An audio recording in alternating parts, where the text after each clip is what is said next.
Assalamualaikum warahmatullahi wabarakatuh. Halo semuanya, kembali lagi di channel Malam Misteri. Untuk cerita kali ini, ada sebuah kisah yang sangat menarik sekali.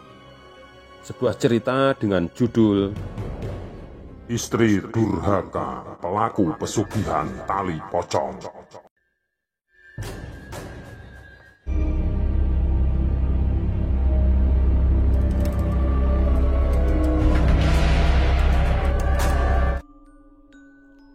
Dari kamarnya, Jaka sesekali mendengar suara istri dan kawan-kawannya tertawa terbahak-bahak.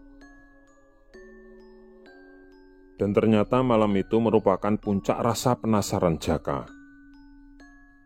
Jaka bertekad untuk menyelidiki apa yang sebenarnya dilakukan oleh istri dan kawan-kawannya di rumah sebelah itu.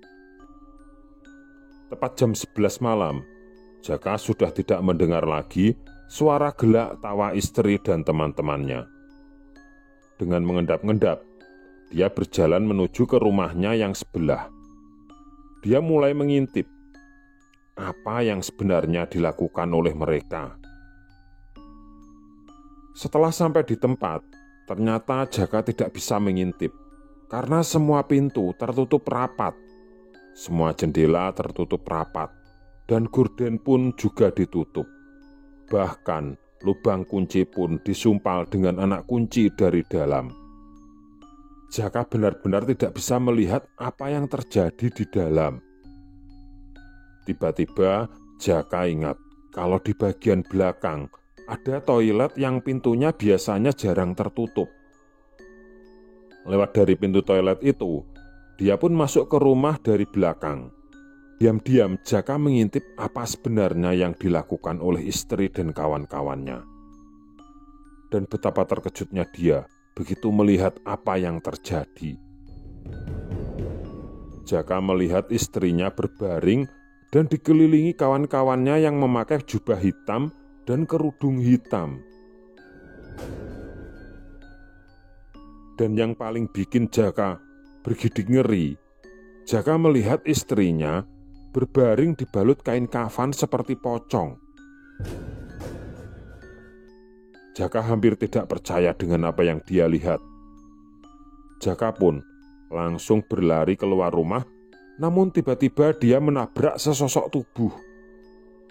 Setelah dia lihat, ternyata yang dia tabrak itu adalah Yayu, istrinya sendiri. "Loh, Yuk, kamu kok ada di sini?" tanya Jaka. Yayu pun juga ikut bertanya. "Lah, kamu sendiri di sini sedang apa, Mas?" Jaka tidak menjawab.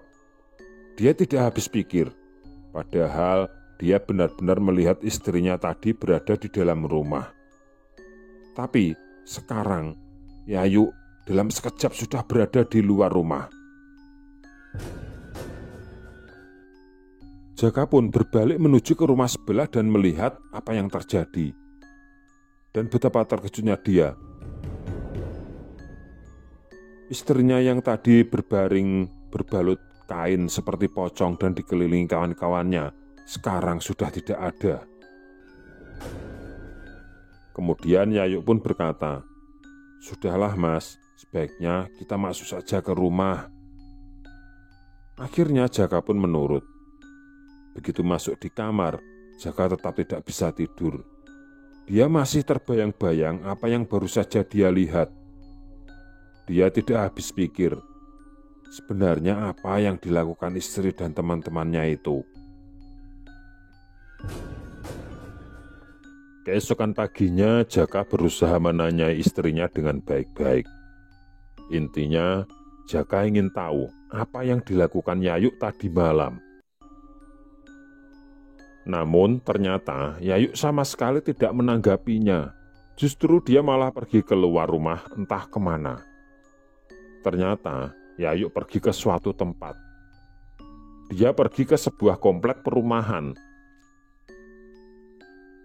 Dan sampai di sebuah rumah, dia memarkir sepeda motornya dan mengetuk pintu rumah itu.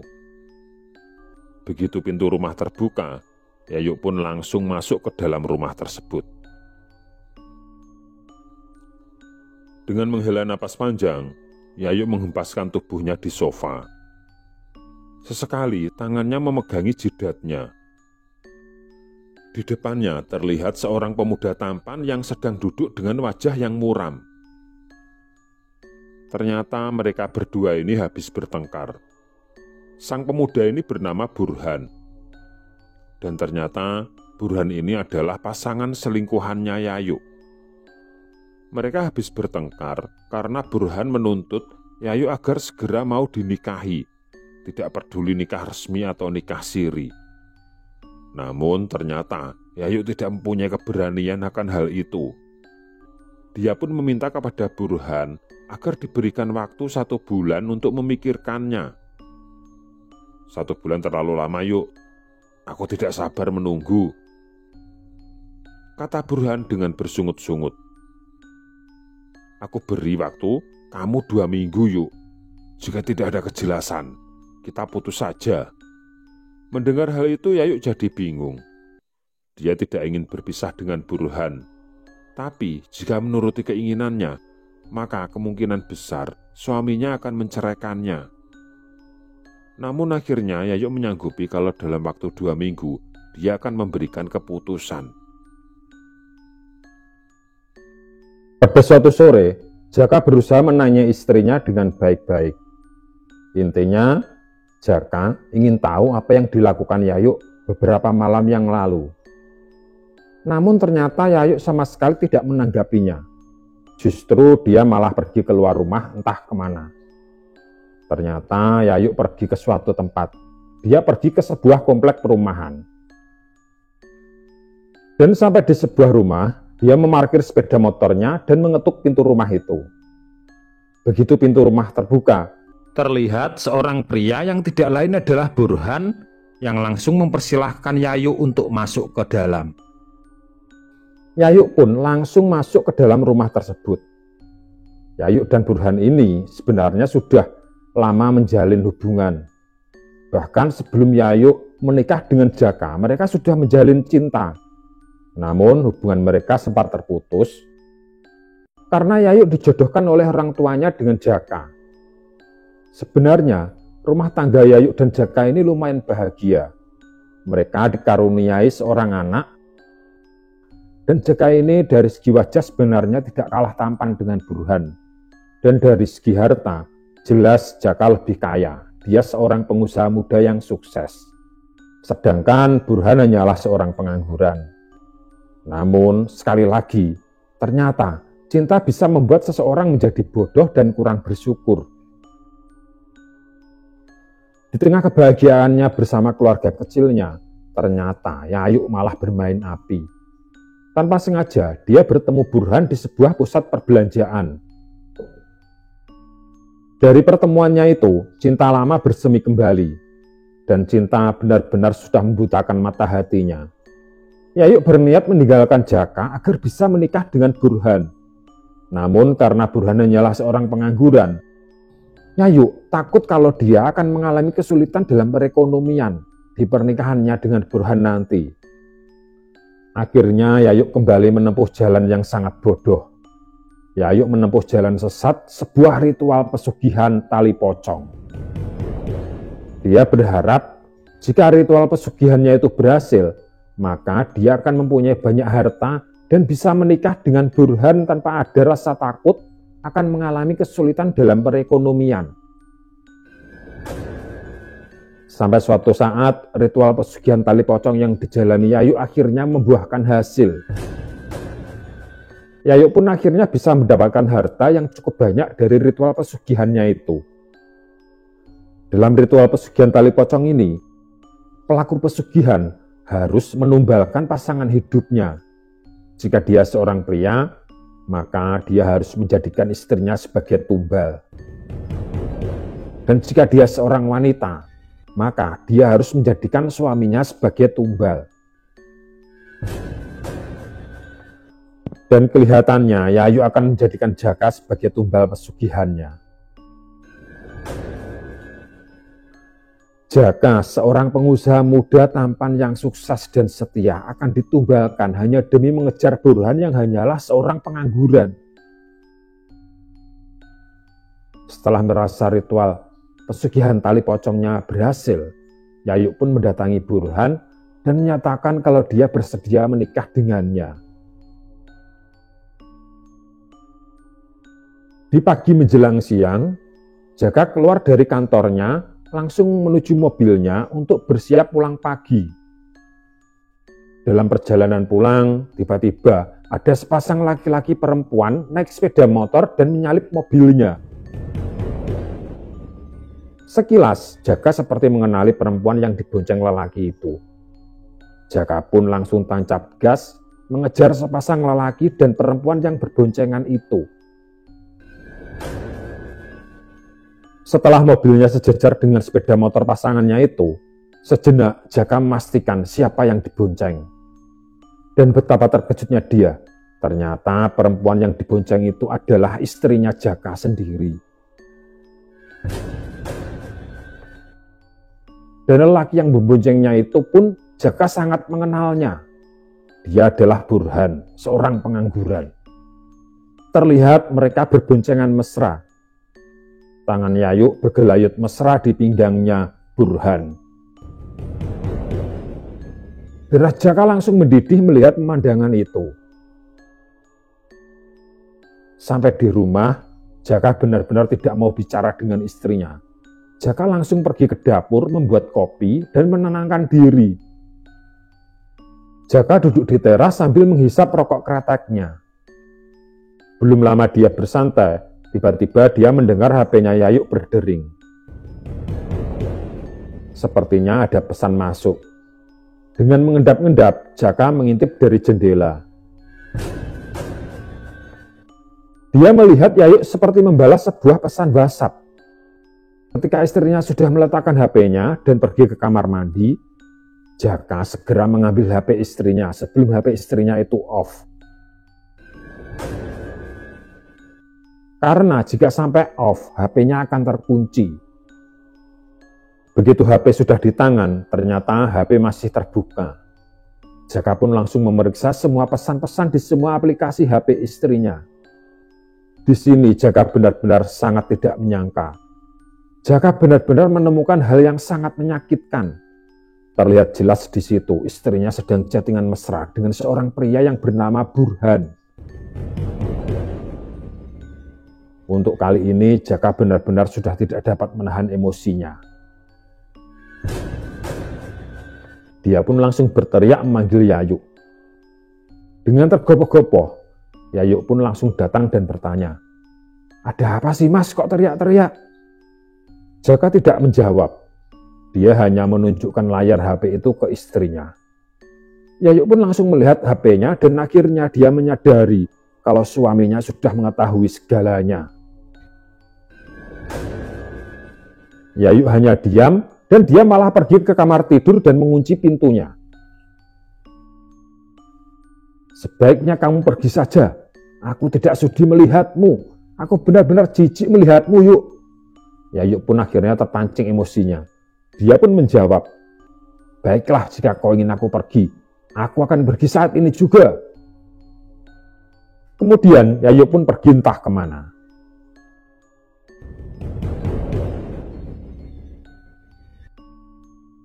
Beberapa minggu kemudian akhirnya Jaka dan Yayu bercerai dan sang anak ikut Jaka.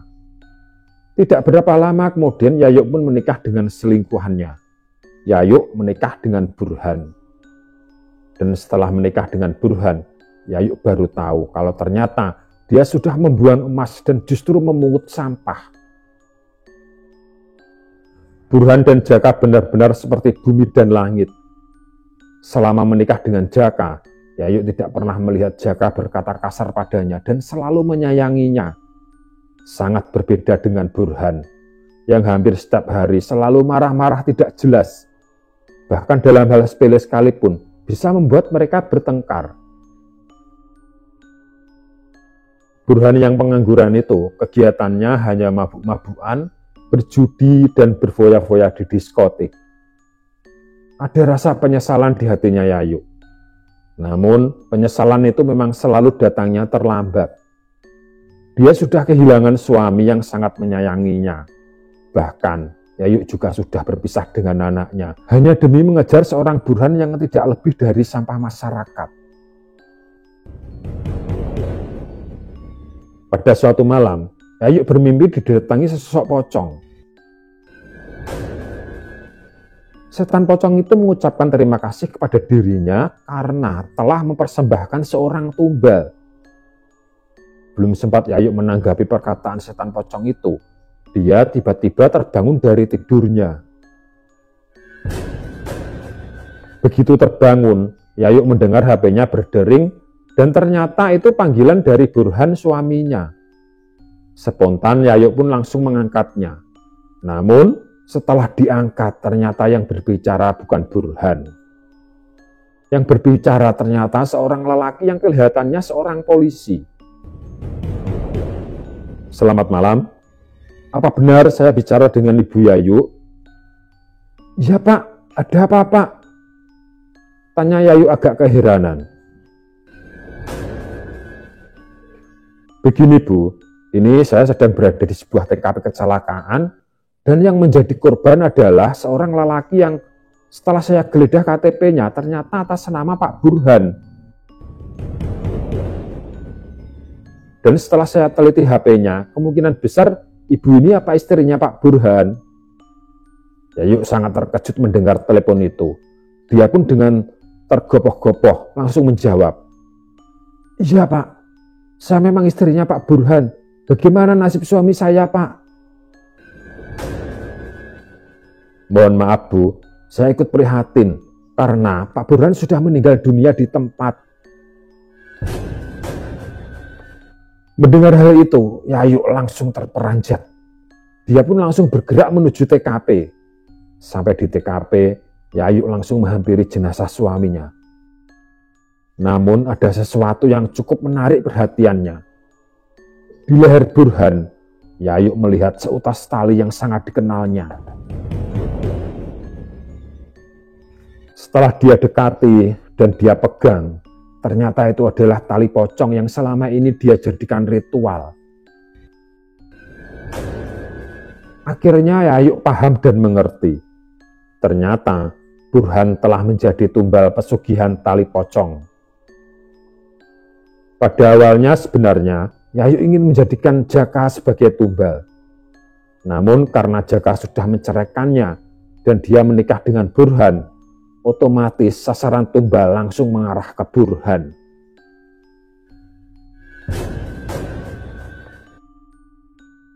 Semenjak saat itu, Yayu seperti orang yang kehilangan pegangan. Dia memang bergelimang harta, namun Yayu merasakan hidupnya hampa. Terkadang dia ingat bagaimana dulu Jaka mantan suaminya itu begitu menyayanginya. Apalagi jika dia teringat anaknya yang sangat lucu, Yayu selalu menangis. Namun untuk kembali ke mereka, jelas tidak mungkin. Karena Jaka sudah menikah dengan wanita lain yang sangat menyayanginya. Wanita yang benar-benar sangat menyayangi Jaka dan anaknya. Yayu benar-benar sadar dan sangat menyesal. Dia telah membuang emas dan justru malah memungut sampah. Sampai akhirnya tiba waktunya Yayu harus mempersembahkan tumbal untuk yang kedua kalinya. Dan ternyata sampai waktu persembahan tumbal, Yayu masih belum juga menikah lagi. Dia masih menjadi seorang janda dan dia tidak tahu siapa lagi yang harus ditumbalkan. Karena tidak ada tumbal yang dipersembahkan, akhirnya mau tidak mau dirinya lah yang harus menjadi tumbal selanjutnya. Di tengah malam, tiba-tiba terjadi kebakaran hebat yang melalap rumahnya. Rumah Yayu pun terbakar habis tak tersisa, termasuk dirinya pun juga tewas terbakar, dan jenazahnya ditemukan di tengah puing-puing bangunan rumahnya yang telah dilalap api. Sebuah pengorbanan yang sangat besar dari seorang wanita yang sangat bodoh dan kurang bersyukur. Sekian untuk kisah kali ini. Bagaimana menurut kalian tentang kisah ini? Tulis komentar kalian di kolom komentar, dan semoga apa yang sudah saya sampaikan dalam kisah ini dapat dijadikan pembelajaran untuk kita semua. Jangan lupa komen, like, dan subscribe. Sekian dan terima kasih, semoga bermanfaat. Wassalamualaikum warahmatullahi wabarakatuh.